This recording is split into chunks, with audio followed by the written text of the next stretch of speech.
Hi, Laurie.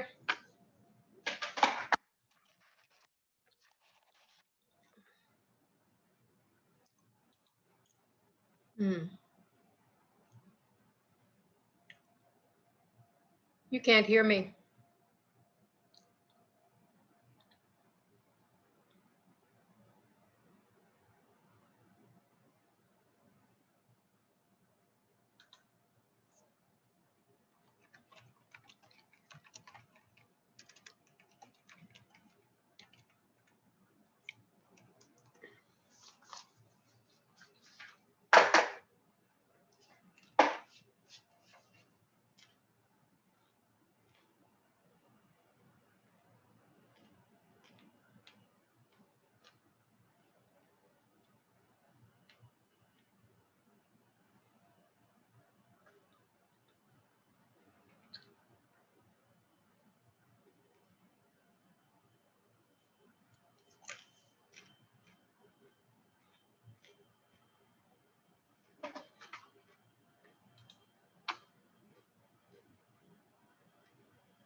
Record.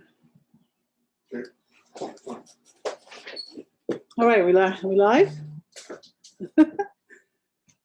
Okay, here we go.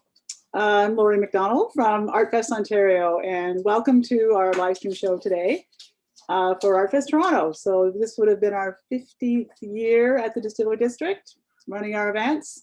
And of course, we are not there this year because of our COVID restrictions.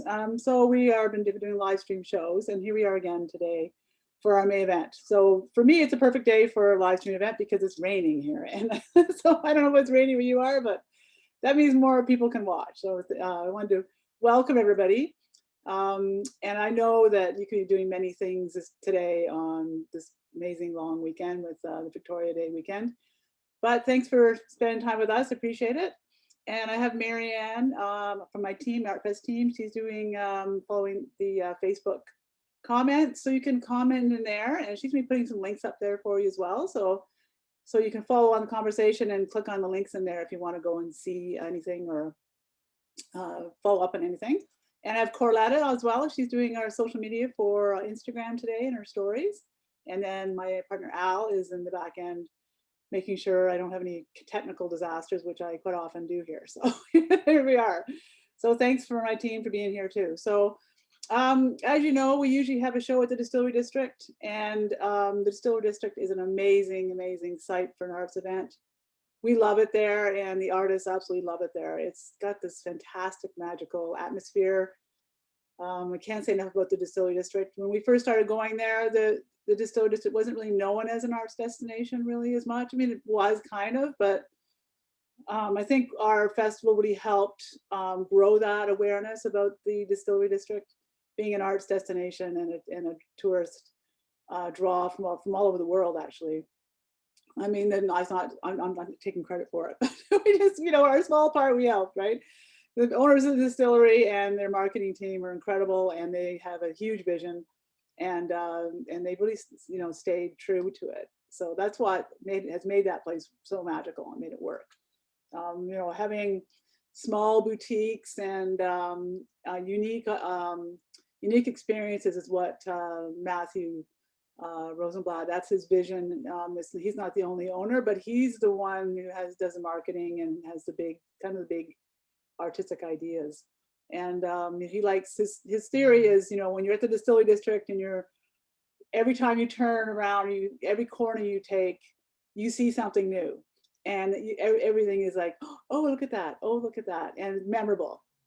So that's why many of the things there are exhibits are transitory. They're not there all the time, which makes it exciting, because every time you go down to the Distillery District to visit, you're always going to see something new and exciting. So that is a really brilliant strategy, I think. And then they have all the incredible, historic items that are built in throughout the site and in the around the courtyards and the laneways. They've got all these really cool industrial, you know, relics there. They kept everything intact, which at the time, you know, might have seemed like a bit weird thing to do, but it really added to the whole ambiance of the place. So it's really been a huge asset to them, and it saved them a lot of time and money probably too for moving all these things anyways. But the buildings there, there's tons of buildings in the place. You know, it's a Victorian, it was built in the Victorian era. And I'm going to take you on a little bit of a tour later, and give you with the guys who do tours there, and they're going to give us a little snippet of their history and tour about the distillery. But they, you know, it's a really interesting space, and it's almost like it has its own, no, it's going to sound like a bit weird, but it has its own, almost like its own atmosphere around it. And we've experienced that doing the outdoor shows, because when, you know, it'll be raining like all over Toronto, like up north, pouring rain, and you know, we're like have no rain going on, we're sundown. It's quite odd. We've been blessed with such great weather there most of the time. We've had a couple of you know, events that had, but over the 15 years though, I mean, we only had, I think, two really bad weather weekends, and they didn't even last all weekend. So we've been very fortunate that way. But one of the fellow that I met a number of years ago, he used to work in the film industry. So he used to rent the space and create and do filming in the buildings. And one time and this is before the distillery was owned by the owners now, but this before it was just basically sitting there empty. And the city was trying to decide what to do with it, to tear it down or how to use the site, whatever.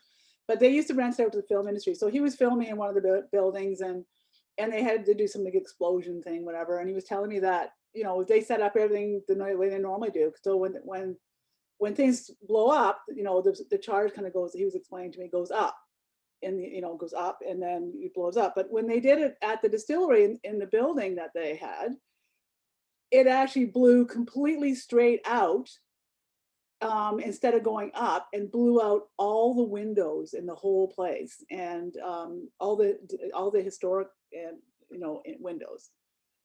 And they had to actually pay to have them all replaced. So they were like baffled by it. They said, you know, there's like a depression over it that sort of sits over it. It's quite amazing. And we've seen that with the winds down there sometimes. It starts off during the day and it's beautiful out. And then all of a sudden, as the day goes on, the thermals off the lake start moving, and then the wind picks up. And that's why we have these incredible weights we put in all of our tents there to keep us safe and keep the thing tied down. But we've had to do that. It's been quite a challenge. And we've learned everything the hard way, of course, like I always do. But we've had things blow away, and, you know, but we've been lucky. No one's ever been hurt, and that's all been great. So we certainly are missing the distillery this weekend, and so are the artists. They love it there. It's a great opportunity for them to be, you know, their social life really gets enhanced by the whole district. There's fantastic restaurants, award-winning restaurants, not just good ones, award-winning restaurants. A number of them are actually owned by the Distillery District. So they've done a fantastic job sourcing really unique dining opportunities. And they've, you know, got all the, you know, the bars and the atmosphere and the people. And anyway, so the artists love that show. And it's one of those things where, you know, you do the show and you build in your social weekend. You bring your family down, your friends down. They may rent a suite somewhere, and they have a lot of fun. So that's all. We're all missing that. So I mean, what do? We do the best we can with our live stream shows. I've been working hard this year, as many of you know. You've been watching me learn. Can you believe a year ago today was my very first ever live stream show? Had no clue what I was doing. Honestly, I didn't, and I don't even know how I had enough courage to do it. It's like, what was I thinking, right? But I just knew sometimes you have to leap off a bridge, right? I just said, okay, I just got to do this. And if I had waited till I was ready and practiced, and I probably never would have done it. I would have been too scared and too nervous. So I've been learning and growing. I'm learning every day. Still, I'm not a professional announcer or anything like that. I'm just a person who runs art and craft shows. I'm an artist myself, so artists have many talents, as they say, because we're always having to reinvent ourselves and find ways to make a living in the world. So, I mean, and with that COVID, I mean, the artists are just having such a tough time during this past. I mean, everybody is. I mean, I'm not saying that it's just the artists. That's not true. But the artists, you know, imagine your entire living gets wiped out. You have no events. Like all your events are canceled. And then you plan that for the whole year, all your inventory. So it's been really tough. But the artists have, you know, very resilient. They've rallied. They've, you know, been, you know, we built the online shop for the artists. Many of them have come on that. A lot of them have been, you know, redone their websites. So they've been learning all the social media. I mean, it's been quite a year for all of us, really.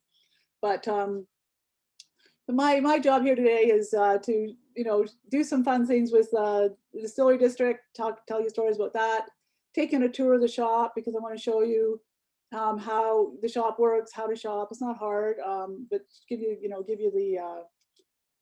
the story about that. And then we have some really cool things that I want to talk to you about too. So I'm just going to take you over to the Artfest shop now.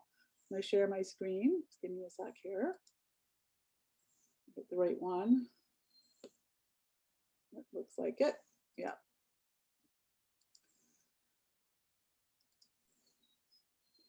So there we go. So here's the Artfest shop. I'm just going to close this Facebook thing here.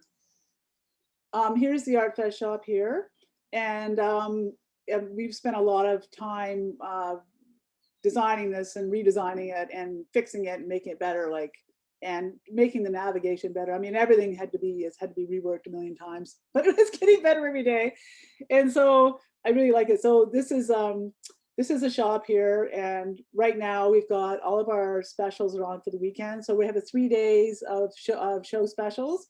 So many of the artists have actually offered all kinds of great deals and specials and incentives for our fans, so that you can actually shop anytime. You can go there and buy things. And I encourage everybody to do this, of course, is to go to the shop and spend some money and buy some beautiful gifts. This is what we built this shop for you. You know, this is where you can go set 365 days a year now. Anytime you need a gift, you need a special something, you feel like you remember you saw something somewhere to show and you're like, oh yeah, you know, I really wonder if the Artfest shop has that. Well, you know, come and look here, because we're really trying to make this the go-to place so that when you need a gift, then you will be able to find it on our shop. So we all these are all the deals here. So we made these nice badges, and this is one of the things that Corletta helped me with this time. So you can click any of these badges here, and it goes right to the artist collection. And beautiful, this is a new artist in our shop, Bruce Bushy. It's part of the Blue Mountain Foundation for the Arts. I'll tell you a little bit about that later. But here you can see all of his paintings that he's submitted. He's a wildlife artist and does a beautiful, beautiful job. Love this, it's so pretty. It's a goldfinch and he does a really nice job there. So any of those badges take you right to their collection. You can get the deals. And you'll also notice too, when you click on, if you click on their collection, let's go to Donna for a minute. At the top of their page here, you can see a little drop down bar comes down, and it tells you what their deal is for the weekend. So Donna's is save 20% on original art by Donna Bonin. 3 days only. All discounts are applied at checkout. So if you do buy something, you won't see the discount until you get to the checkout. So don't panic and think, well, how come it's still got the same price? Well, all the deals are stacked at the end, at the end of after you shop in the shopping cart, and that way it's all calculated there. So Donna's got lots of beautiful paintings in here. We also have all kinds of, you know, we've got everything on the shop. We've got clothing and handbags and jewelry and home decor, paintings, beautiful wood products. All kinds of printmaking, glass, children's clothing, beautiful casts. I love this botanical art by Diane. You can see her, I'll just show you her new pieces because she just submitted some new ones. Let me just find them here. Marianne, Marianne's gonna be already going off script here a bit, but Marianne's used to me, so she's like, no, just stay to the rules. But this is really pretty here. So she's done these beautiful, they're cast in a stone, kind of a plaster stone, and she's hand painted them. And you know, these are actually real flowers that she collects and makes these beautiful pieces with. So really cool pieces, like great for the garden, and they can go outside too. So so I'm just going to go back. I'll stop my share for a second, and so it gives you a little bit of a start to show you how the shop works. It's really easy. It's you can go to artfestontario.com and then or shop.artfestontario.com. Everything leads to the shop right now, and you can shop anytime you want to. And I'm always available. Mostly, if you see, there's a little chat bot there. If you have a question, I'm usually pretty vigilant about being available. And if I don't get to it right away, I get sent a note, and then I message, and then I can respond to it by email. So that's always handy too. So we launched a new program called Art Bells. It's the Art Bell Loyalty Rewards Program. So with all the people that have been shopping in the store, and we've been so grateful for everybody placing orders and keeping the shop, you know, hopping all the time. And you know, what can we do to give back to the community? So we decided to build a rewards program. It's something that works. So if you sign up, if you come in Art Bells, you sign up for it. It's free, and right away you get 100 points of rewards. And then you can every time you go to the shop, sign in, and every time you buy something, you get reward points, and you just keep adding them up. And when you get to certain thresholds, depending on how many, you have different options you can do that with, then you can use it to shop in the store. So it's really a great way to give back to the community, and also helps us build our loyalty to our customers. And there's other really cool ways you can do it as well. You can get points for several different things, not just shopping. You can get points if you, for example, share the Art Bells Rewards program and on Facebook, or if you share it on Instagram, or if you refer a friend and your friend signs up, you both get points. So there's lots of ways to earn points, and also you can also get extra bonus points on your birthday. So that's kind of fun. So I'm just going to take you back over there to show you the Art Bell, how to sign up, because it's so easy. We're back over here again. So on the bottom left of the screen, there's different ways to get there, but you'll see the Art Bell Awards. So all you have to do is click that, and there you go. The little box pops up, and it says join and start earning. So start earning. If you're already a member, you can sign in right there.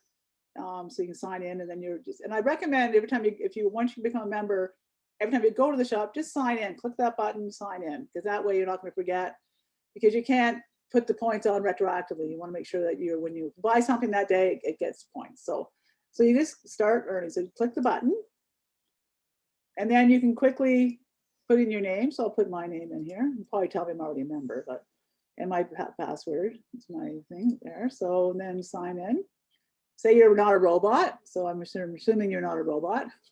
So, then it asks you about fire hydrants. Okay, fire hydrants. Yes, one there, one there, one there. Verify. And submit. Let's see if that worked. I've already got, yes. Oh, we've sent you an email to verify. So there you go.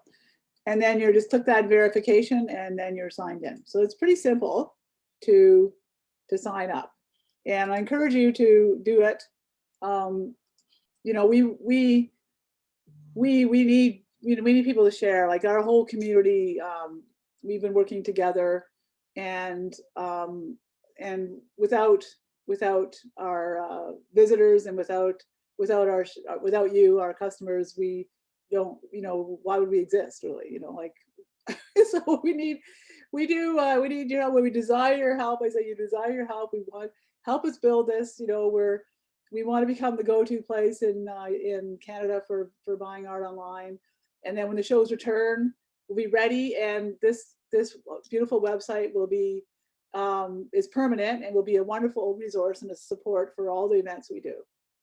So imagine you're planning to go to an event, and either it rains or you can't make it, things change, you can go to the shop, and you can actually go and see what you wanted, what was available at the show.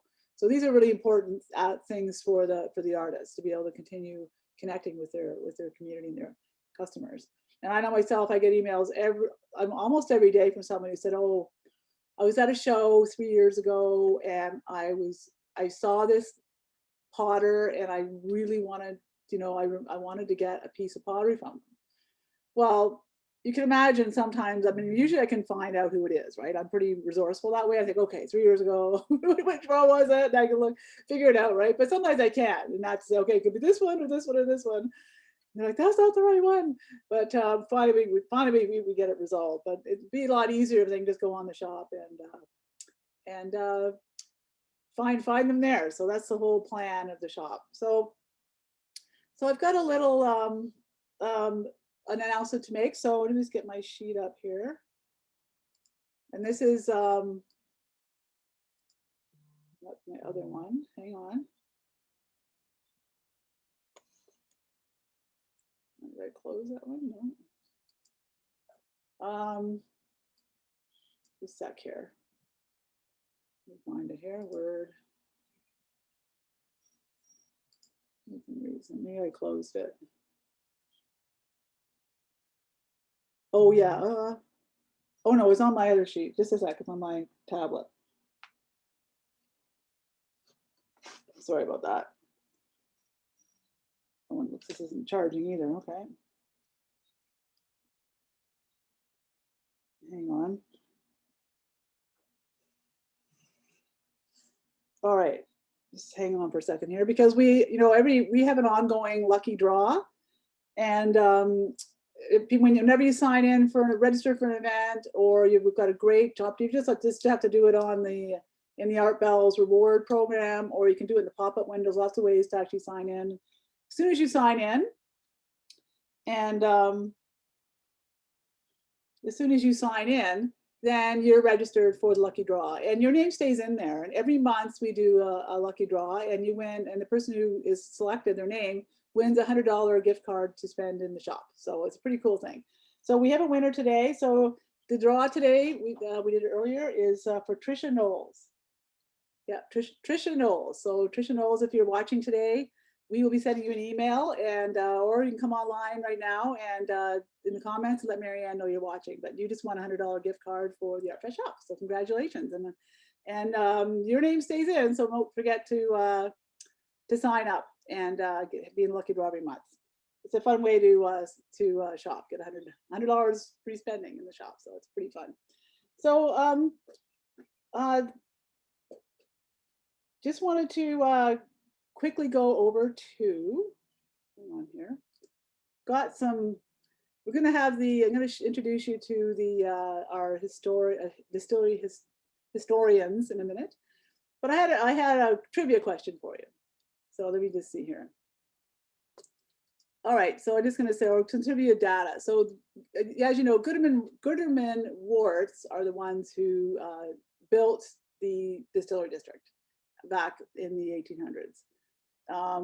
So Gutermann Warts grew to become the largest distillery in the world and the largest corporate taxpayer in Canada. So that's one little bit of trivia there. So I'm going to take you over and I'm going to introduce you to our friends here from the Distillery District. Now, as you know, when you're doing, well, I don't know how other people do it, but I'll tell you something. When I've talked about partnerships before, whenever I do any kind of an event or anything in my life, I've always relied on, connections and with meeting people and connecting and making partnerships and brainstorming together and collaborating. And for me, it's been that's what I love about doing the Artfest events, because you can never run an event the size of Artfest in Kingston or Toronto without having, partnerships and close relationships and friends and colleagues. I mean, I've met so many wonderful people over the years that have contributed so much to the Artfest programming. So when you come to Artfest and you're wondering, why, all these things are happening, where did all these things come from? Well, there was also partnerships. So one of the things that the Distillery District, up in the platform and on the Gristmill Lane area, is the Segway tour company. I don't know if you've ever seen them. They're those things you ride around, and I'll show you a picture of them in a second. But they're electric things that are really fun, and they do tours all through the Distillery District. And of course, their whole business has been in lockdown too because of COVID. But and they've had some other challenges with the Segway company discontinued manufacturing the Segway riding devices. What I don't know what they're called. I guess they're called Segways. But anyways, so they've got a lot of challenges. So, and when we have our festivals at the distillery, there's so many people that come, they can't even run their Segway tours that weekend. So I always feel really terrible about that because we're interfering with their business. So what did they do? They started doing historic tours. So people love them. So they take them on a tour, and they tell them stories about the distillery.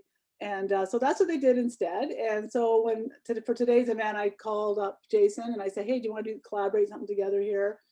Because I know you guys are, could use a bit of a boost as well. So they put together a movie for me. So I'm just going to show you that now. So I'll take you over here. Share my screen. Here we go. Hopefully the sound is going to work today because we've had problems before. Here we go. Welcome to the Distillery District. Let me show you around. Before Gooderham and Worts, the owners of the Distillery District made any alcohol, they made a different substance, flour. Over here, where these red bricks are laying, stood a 70-foot tall windmill back in 1832. The windmill was used to grind wheat into flour and sell it to the people of Toronto. Now, the people who built it, Gooderham and Worts, came from Norfolk, England, and they came over to Ontario for a few reasons. The first being, it was a great business opportunity. There wasn't a lot of regulation here, and there wasn't a lot of competition. James Worts was 20 years a master miller already, and his brother-in-law, Gooderham, was an industrialist. Together, the two of them saw business opportunities in the colony of Upper Canada and the town of York, as it was known at the time. The facility would be used to make flour for about 2 years, and then, unfortunately, tragedy would strike the family. James Worts' wife, Elizabeth, unfortunately passed away giving birth to her 7th child. Due to grief, James Worts threw himself down the company well. It was at this time that 15-year-old James Worts Jr. was promoted to be junior partner of Gooderham and Worts. In his spare time, within the operations of the mill, he started brewing beer. Impressed by this, his older uncle Gooderham eventually upgraded him to a whiskey still, marking the first rye whiskey ever created in Ontario. It's garbage day here at the distillery, and that relates to this monument more than you would think. This is the location of the 1832 Ontario Lake shoreline, of where it would have been when Gooderham and Worts first got here. Right now, as you may know, the shoreline is about a half a kilometer south where Lake Ontario lies now. About a half a kilometer north is where it would have been in 1793, when York was first founded, and that's where Front Street gets its name. Now, you might be wondering, how did the lake shore exactly move? Well, that would be all the garbage that Torontonians were pouring into the lake at the time. All this garbage would eventually accumulate back on shore, being pushed by the flow of the lake, and eventually all that garbage would pile up and the lake couldn't overcome it anymore. The Torontonians decided put dirt on it and reclaim the land as new parts of Toronto. Now around this time also, cholera and other diseases were becoming a huge problem. One of the contributing factors was all the garbage and contaminated water that a lot of the population was drinking. But doctors at the time didn't know that. Eventually, the population of Toronto realized that the only safe liquid to drink would be alcohol, since the water was contaminated with all that garbage. This led to a dramatic increase in alcoholism in Toronto, and also a rise in profits for Gooderham and Worts. This is the old stone distillery, the largest standing structure and oldest standing structure left in the Distillery District. It was constructed between 1860 and 1861 and cost about $2 million at the time to create. It was created by Gooderham and Worts, whiskey producers in the area and the owners of the Distillery District. They created it because they realized the demand for whiskey was outpacing their supply. In their previous facility, they could produce about 60,000 gallons of whiskey annually. But in this facility, by its peak, it would create 2.5 million gallons annually. This building was designed by David Roberts Sr. He was a civil engineer and also had experience in military fortress design. He was selected because these skills would come important when working with the industrial nature of the distillation process, and also because Gooderham and Worts knew the chance for explosion was extremely high when working with alcohol. This building did explode in 1869, but thanks to David Roberts Sr.'s ingenious design, it's still standing to this day. The walls are made out of about a meter thick limestone imported from Kingston, Ontario, and the roof is meant to be intentionally thin. When the explosion occurred, the roof popped off, letting all the pressure out, and the building still remains to this day, 150 years later.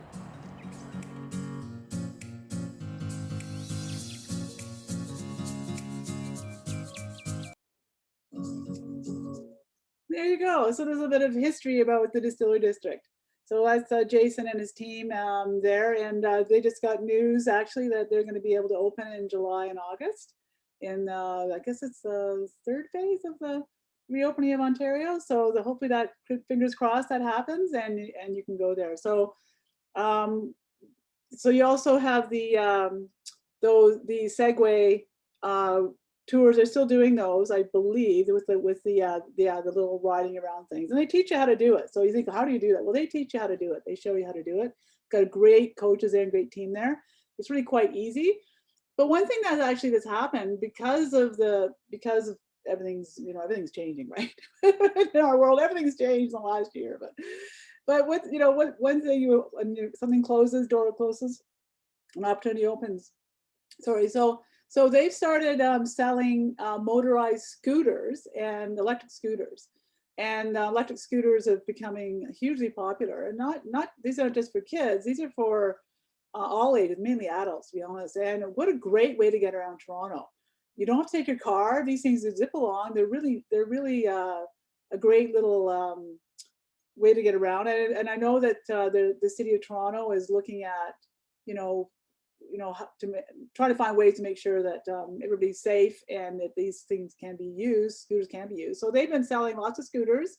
So that's the only reason that they've been able to manage through this lockdown. So good for them. So yeah, so thanks, Jason, for showing us, providing that video. I really appreciate it. So just gonna go over to the shop again. And I have another little kind of a good story to tell, because one of the artists contacted me recently that did our show. I guess it was 2 years ago. It was the first time we were actually in the pure spirits section of the distillery, because as you know, it's all these different courtyards and laneways, and we were lucky enough to be able to use the pure spirits patio area for our show, which gave us an extra several booths, which we really needed, because all the artists want to do the distillery show, and you can't fit them all in. I just don't have enough room. It makes it really hard to manage as a show organizer and a producer, to manage that part. That's the hardest part for me, because you don't want to disappoint people, but you can't. Not everybody can be there. So, anyways, Mahar Amir was a young up and coming artist, and he exhibited at the show in the Pure Spirits area. And he has some really interesting pop art kind of art made of records and mixed media and printing, printmaking, and all kinds of stuff. And I hadn't talked to him since then, but he did our show and he loved it. And he got a call recently from a fellow who had seen him at the Distillery District at our show on the weekend of the event. And he was from Miami, and he's like, I love this piece, and he purchased it basically over FaceTime, and it was a $12,000 piece of art. So Mahar is pretty excited about that, and it's like, wow, I need to be part of your shop. So he came on board, and he's just got him into the shop last night, actually. So I'm just going to take you over and show you his work, because it's really quite neat. Do our share here again. This is my favorite part, is showcasing artists. I love this part. So up in the top, I'm just going to show you a couple of things about the navigation here. Up at the top, got so many different options of how you like to search. I try to accommodate in anybody's style. So here we have shop by category. So if you're interested in finding pottery, or you want to find photography, or you want to find food or whatever, you can just select one of these items, and it has all of the products in the shop that are available in that category. You can also shop by artist. So you go over here, and we have all the artists in the shop, and they're by the name of their company or their first name. So if we look at Mahar's company is called Not Art Gallery, which is kind of funny. Not Art Gallery, but here he is here. Young man, and he's does some really big pieces, impressive ideas. He's quite conceptual with what he does, and he's got a wide range of price points. So you've got smaller prints from that are $160, like this kind of thing here with Virgil the shoe. And you've got your bigger pieces here. That's this large piece which you saw on the wall in his studio. This one's more on money. It's a $12,000 piece for the larger size, or a smaller one here is $4,000 for the 50 by 40. So interesting. And then you've got different colors here you can choose from. Interesting piece. That one for sure. And then the other pop art pieces, like you can see done this Alva. I remember this Alvis one from the show. We had this one at the show, and he's made the hair out of broken record pieces. You see them all kind of chopped up here. So this is a really unique piece of art, and it's a one of a kind, isn't it? It's and we all know who this is, of course. Someone can tell us in the comments, but I think we all know who this is. That's for sure. So yeah, you want to put that in the comments, and you can share that with us. It'll be fun. So here's and then he's done these really interesting collages. These pieces here are the imagination. So these are a mixed media, hand pulled acrylic, enamel, silk screen, and a diamond dust, original signed and numbered. So you can see he does a lot of really interesting things. He's a very conceptual artist, I call him for sure. Here we have Elton John. Of course, I love this piece here. Don't help me. The Beatles, Don't Help Me. I love this instead of their song. So this one is acrylic on an aluminum panel. So he's painted acrylic on aluminum panels. This is a pretty neat piece there. That's what he's done a nice job too. This is what it looks like in a space. You can see it where it's showing in a room. So pretty fabulous piece. And this is a one of a kind piece as well. It's a higher price point, $7,500, but it's worth it. This is a large piece as well. We just see it's 46 by 92 inches. So that is a substantial piece of art. So that's going to really fill your large walls there. Yeah, so that's the Not Art Gallery. That's Mahar Amiri, and young man, and really excited to have him in the shop to join us at the Artfest shop. And I'm so happy that he was able to eventually facilitate a sale from our event. So that's what this is all about. When you do these events as an artist, of course you want to make sales and sell it right then and that right there. But quite often what happens, you have a lot of follow-up going on with events, and years later sometimes you make the big sale. It's a bit of a approach. So I always encourage up and coming artists, that when you do a show, it's more than just doing a show to sell your work. It's also a great opportunity for a marketing opportunity to grow your customer list and get experience. Talking with people, selling your work is a craft in itself, to learn how to really to do that. It's not an easy thing. I know when you first start off, and I went through this myself, you first start off, you work your heart out to make your product and you get it ready. And when you go to do your first event, you're never really quite ready, of course. I mean, I never was. I'm always, last minute Lori, right? But not in a bad way. It's just, I get I get super inspired and excited when, as energy builds towards an event, I get my ideas expand, and then I'm like, oh, we should do this and we can do that.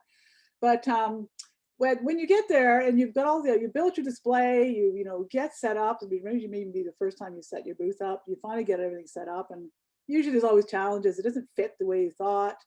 The display doesn't work. You forgot this. You didn't have that. Whatever. Finally get there, and then you're like, okay, I'm here. And you sit there and you think, okay, people should just walk up and buy things from me. And I've put all this hard work into this. I've got a beautiful craft.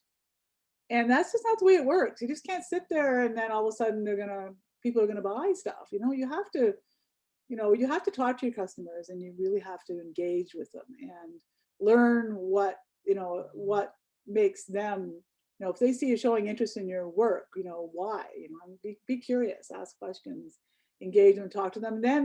And then you become memorable. I always, when I see artists sitting in the booth, reading a book or not doing anything, and then say, oh, I didn't have a very good show. I'm like, well, yeah, that's why, because you have to participate. It's not an easy thing to do, but it's fun. I know myself, showtime is like performance showtime. It's you're in your studio working all by yourself, all the time for hours and hours and hours. Sometimes you don't even go outside. I mean, you get so obsessed with things, right? Like, like, oh, it's dark out already. I didn't even go outside today. That's the life of an artist. But then, when you go to a show, you get a chance to, breathe and be outside and engage, and you see your friends and your colleagues and you meet people. It's just a great experience. So that's the hardest thing this year for artists. Al just turned on his camera. Just a second here. By accident. Hang on. How do I stop video? There we go. We don't need his video in there. A little bit of a glitch there, but there's always got to be something that happens. So yeah, so that's the thing. It's a really different world, and it's so much fun doing the shows. So we're really missing that. The artists, that's been the hardest thing for them. Selling online there's a big disconnect. You're working, you're crazy within your work, but then you start to lose your motivation and your energy because you're not getting it revived and refilled, filling the well from being in a show and getting feedback from your customers. It really is a challenging time. And I know a lot of the artists, started off pretty gung ho, but then they lost their energy for creating. A lot of them did. They've really been having a tough time with that. A lot of them have said, I haven't made anything for like 3 months. I just don't. It's not because they just haven't been able to get the energy up for it. But so hopefully shows will be happening soon. I just want to let you know that Artfest is, we're ready. So when we can have events, we will have events. Like we'll be ready. So as soon as we're allowed to, we will. We can't right now. We're not permitted to have an event, and for good reason. It's not safe. And we're not complaining at all. We're doing our part. We're all of us are getting our vaccinations, and we're all doing our part to make sure that we can run the events like we always have. So that's coming up soon, I hope. So I was gonna take it back over to the shop again because I wanted to highlight a few more artists. Another great partnership that we have built recently, and I talked about it the last time I was on here, is with the Blue Mountain Foundation for the Arts, and they're an art group that's been going for over 40 years up in the Collingwood area. It's all South Georgian Bay, really.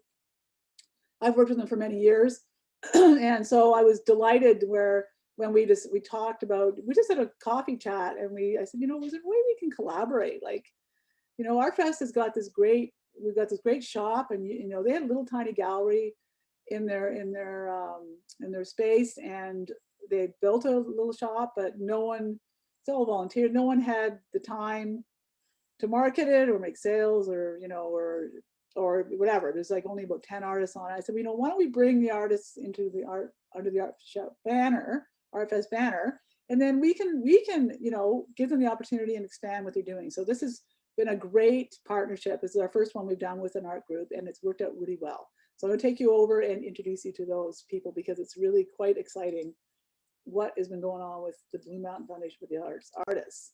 So if you look over here under categories, I've got my share going here. They've got their own tab here right at the very bottom across the top, Blue Mountain Foundation for the Arts. There's lots of ways to find them too. Every artist that's in here is also in their own collection. But here we have, we've got beautiful photography. These are so cute. This is the art on stone, beautiful photography. And this is an example of a couple. I've known this couple for a long time. They did Artfest years ago, but with their photography, but they found this great way of doing it. So they printed on stone, and you can buy the stone tiles, and then they've got them mounted on these really cute little barn board options. And there's 2 sizes. Yeah, there's this 4-inch and a 6-inch. So it's a really cute product. So really impressed with that. And then we just brought on Jackie Warmlink as a potter. Now she works in Raku pottery, and I met Jackie actually at our Port Credit event many years ago. And when we used to do Artfest Port Credit, loved her work. And so Raku pottery is really a unique way of making pottery. And I don't have to go into the technical things because I don't really know it well enough to be able to talk about it myself. But maybe we'll have Jackie on here one day. She can explain it. But it's very technical, and it's very fragile. So, when she phoned me and said, I'd love to be in the shop, but I can't really ship my work, a lot of the pieces are just so fragile. I said, well, okay. So what she's done is she does with hers, curbside pickup or delivery. So, it's restricted a little bit by region, but there's lots of it. She's in the Toronto area. Like, she's happy to drop something off, or you go for a little drive up to her place, which is not too far from here, and do a curbside pickup. So really pretty. She's got really beautiful textures. So the raku part, I believe, is when it's in a kiln, it's smoking with ashes, and it changes the whole glaze and darkens it. It makes it really interesting finish, and you never know what you're actually going to get quite as a potter, which is, must be challenging, I'm sure, but it's also magical at the same time, right? You just don't know. So yeah, so she also does these beautiful wine coolers. Here's an example of the wine coolers that she does. Really nice product here.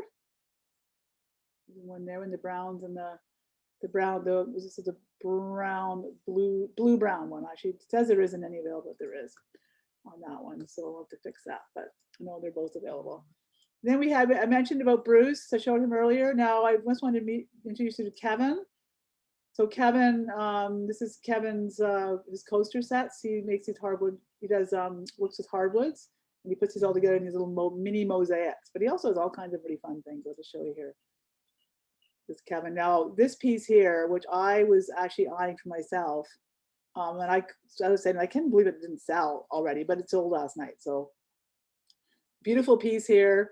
The tablet holder with you can put your tablet on it, you can put your cookbook on it, you can read with it, you can put paper on it, whatever you want to do. So that's a really beautiful piece. So, and he's got wall hangings and cutting boards, really practical things, but he also does art. Like, look at these really cool pieces here.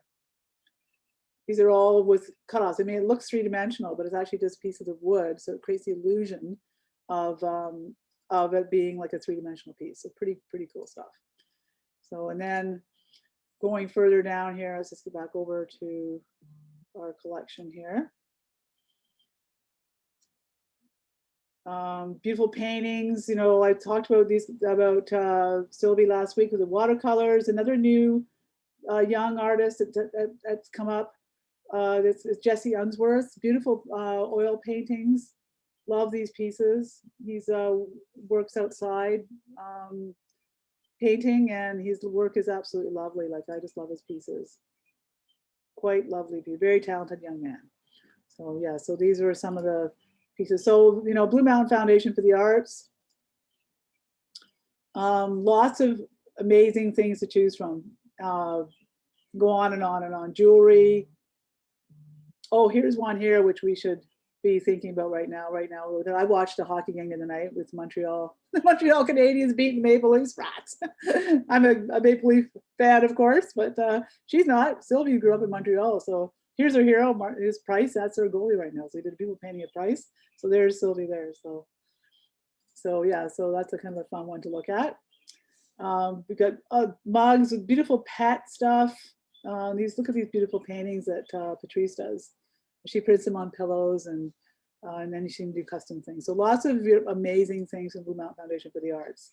So I encourage you to and to encourage you to explore with those artists, because there's I think I'm right now, I'm at 16 or 18 of them. I think 16 or 18 of them are on the shop, and there's more contacting me every day about that. So I'm happy to talk to you about that.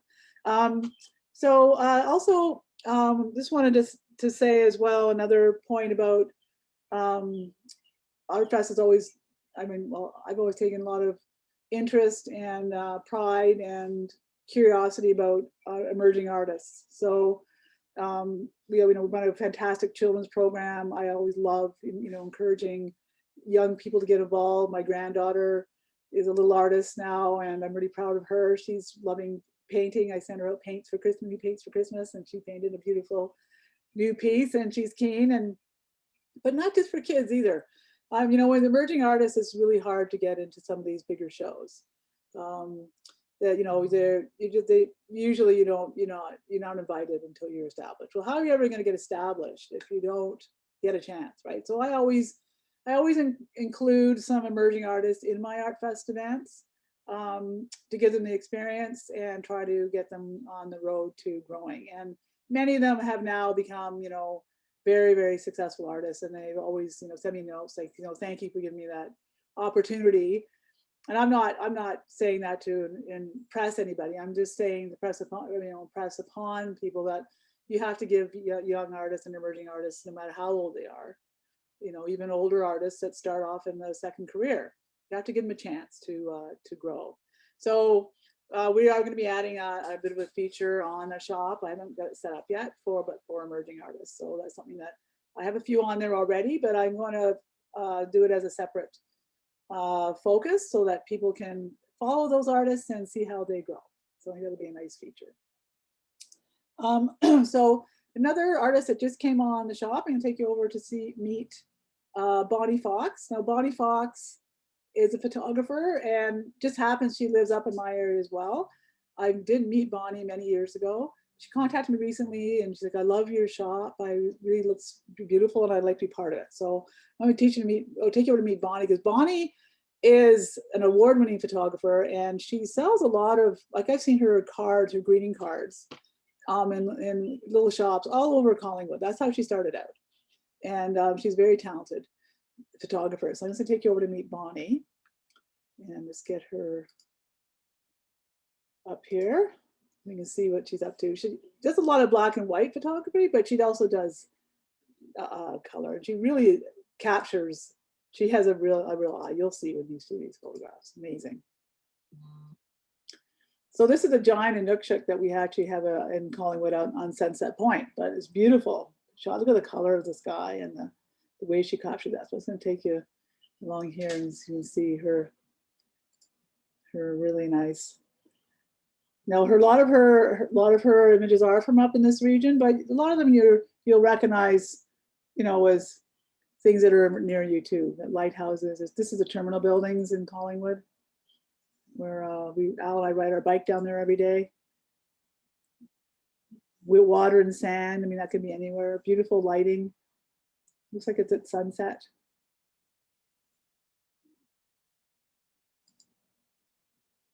There's another one here, beautiful sunset piece, Lusega Beach.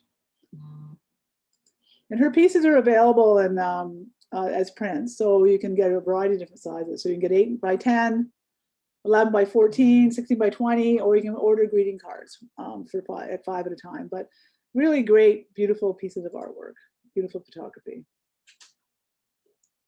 Shades of gray, it's an interesting shot. Reggae, so you can see she's got a lot of variety in her work. She's doing a bit of playing around with Photoshop in that one, or doing some special techniques with the printing on the edge. And you can get, these are all come matte as prints, or you can get them framed or matted too. You can order them like that. This goes to the beach ball, North Wind's beach ball. Wonderful pieces. Here's the lighthouse. Yeah, so beautiful photography for Bonnie Fox. I love it.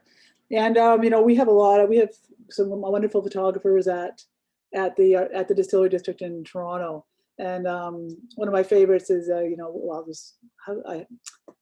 they're all my favorites. I always say that, but they're all my favorites for different reasons, right? But Kleno Photography, I love, his work, and he does really mystical stuff. I've featured him on the shop before.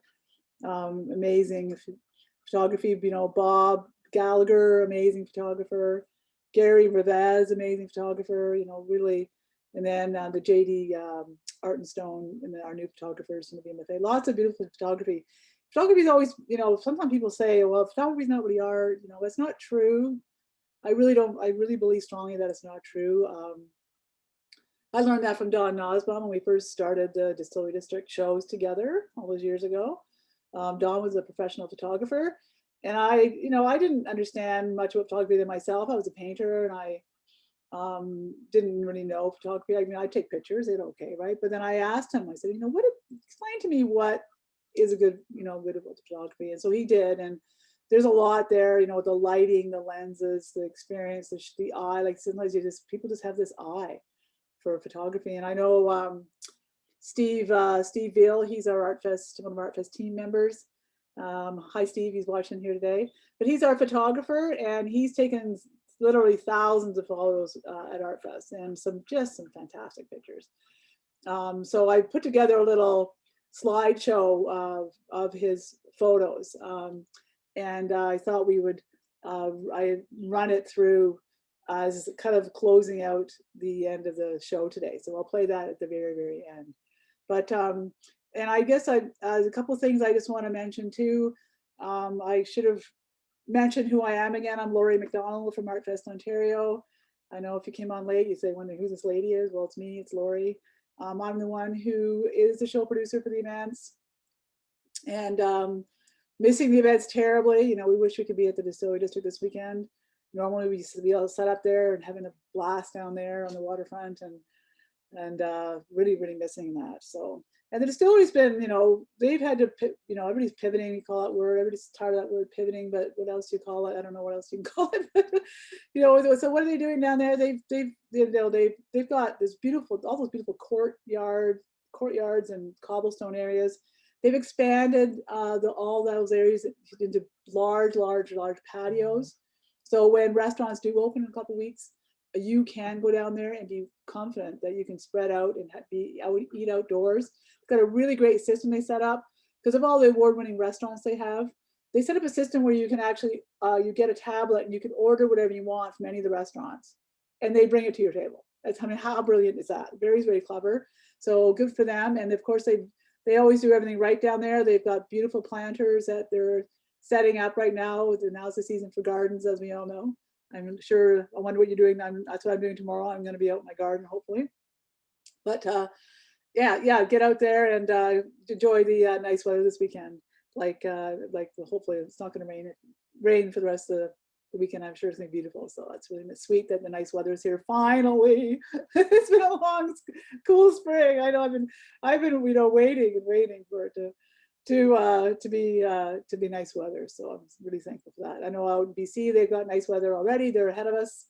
Always kind of jealous of the BC weather out there, but and so then that's where my daughter and granddaughter live. But actually, you'll see my granddaughter in the a couple of the slides, the videos that are in the slideshow at the end of the show. She's been when she comes to the events. She's I call her my junior assistant, and she follows me around. We have a lot of fun together, and she likes to participate. She takes photos for me, and she's so friendly, talks to the artists. I mean, she's an amazing young lady, and I'm really, really proud of her. So you'll see a couple of pictures of her. It was when she was younger. She's older now. She's getting older now, of course, right? But I have some cute pictures in there. So I think I'll just play the slideshow for you to close things off, because it goes on for a few minutes, but it's kind of fun. And nice way to end our event. Hope I didn't forget anything. I'm just gonna hang on here. Get my things always go verbally here. Here we go. Slideshow.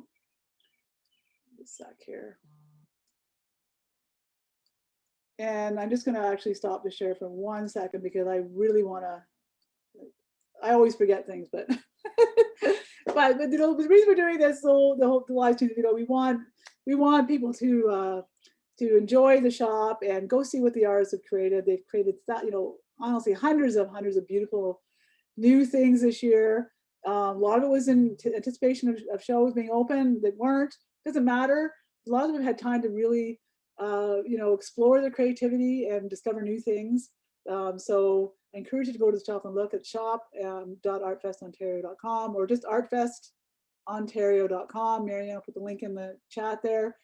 And go and explore. I mean, I designed the shop so that you can go and explore. It's not, you can, you know, on the homepage, there's lots of ways to get around. You can, and I started, you know, as I've been learning how to do things and seeing what works, and there's so many beautiful things in there. I could talk about that shop like all day, 24 hours a day, right? There's so many amazing things in the shop. I just love it, right? I love working at it. It's been so much fun for me. But, you know, I've created all these little mini collections too. And if you go over to on the top bar of the website, you can see I've started making these little special collections. So for example, I've got a whole bunch of art on there that's all about bicycles in it. So I love bicycles, and, you know, Toronto loves bicycles, and we're all riding like crazy. So a lot of the artists have been inspired by bicycles in their art. So you can go and find bicycle art. You can, you know, artists are inspired by sunsets. I just look through the shop and say, you know, what are artists loving? What are they painting? Well, they love sunsets too. Like, they're contemplative, you know, artists do tend to spend things like spaces, beautiful spaces, like looking at beautiful things. That's part of what an artist, I mean, maybe I'm being too general, but that's one of the things that I love. And we've got collections of, you know, gifts for nurses. I mean, right now we want to thank people for, you know, for all the hard work they're doing for us and taking care of us so well. So we've got gifts for nurses, all kinds of stuff. So little mini collections. So I've been having fun putting those together. So that keeps me busy, and it keeps me engaged as well. So, okay, let's go over and close the show out, because we're just at the end, and we'll watch our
there you go.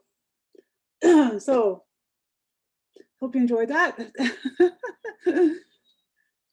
Lots of fun. I always get upset when I watch slideshows. Anyway, thank you for joining us today and being part of our show. And we'll see you soon. Take care. Bye.